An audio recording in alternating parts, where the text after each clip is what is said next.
But I just think, I mean, this is a fucked up thing. I mean, it's a weird thing to say, but I really think we all collectively, as a species, need to emphasize and learn how to be nicer to each other. Nobody teaches you that. It's rare. They teach it to you in school, be nice. When you go to offices, there's certain standards of behavior that you're supposed to behave in, but there's not like an emphasis on kindness and just being friendly. And I think that doesn't diminish competition. Right. Like, you could be friendly and kind to people that you're competing with as hard as you can. That was also a thing that you find in jiu-jitsu. Guys who are just trying to kill each other all the time are like really close friends. Yeah. Really close. And, you know, very competitive. Like, motherfucker, I'm getting you tonight. No, bitch, you're not. Right. You know, like that kind of shit. But friendly.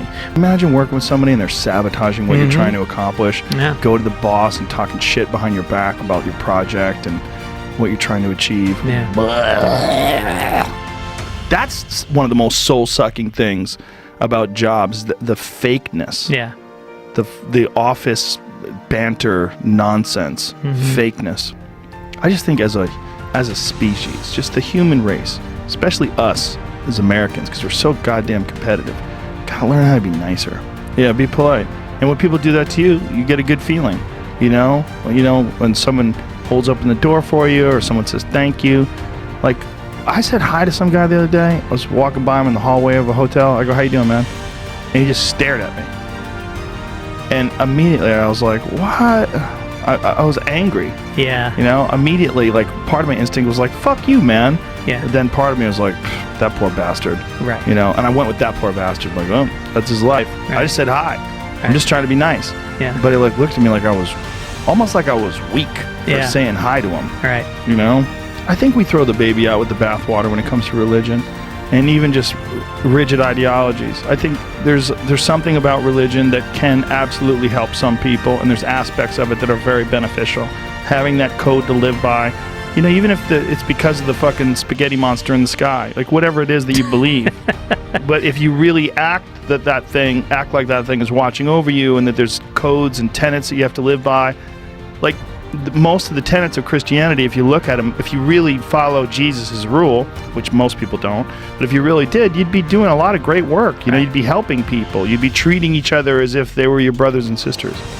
It's just so obvious that what they were talking about back then was all wrapped around the way people thought about things then. Yeah. You know? But they knew, even then, even thousands of years ago, they knew there's a right way to do things and there's a wrong way to do things.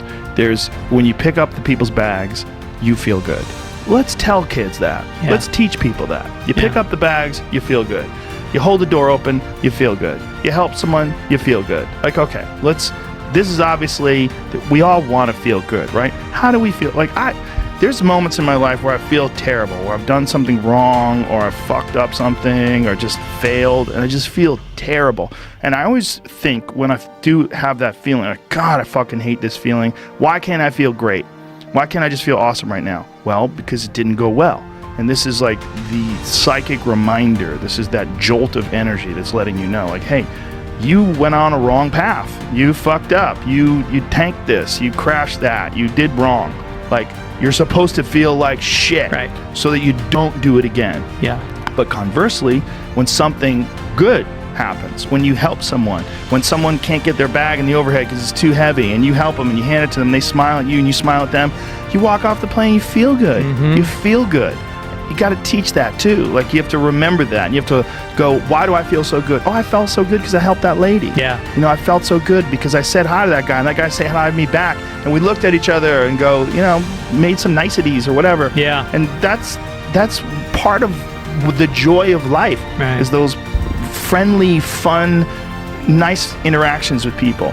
But when you got your shit in order, it's easier to have those experiences. When you don't, my personal experience, when I don't have my shit in order, and I've made mistakes, and I fucked something up, it's very hard for me to enjoy anything. Yeah. I just go through the motions. I feel like, oh, if I have something that I fucked up, and then I have that terrible feeling, but I have to hang out with my family and my kids, I just ride it out. I just have to ride it out. I try to be real friendly and real sweet, but I don't feel good inside. I feel terrible. And I go, well, this is going to go away with contemplation, with understanding. This feeling's going to go away, but you got to ride it out, you know? And I know I can ride it out because I've wrote it out before. Yeah.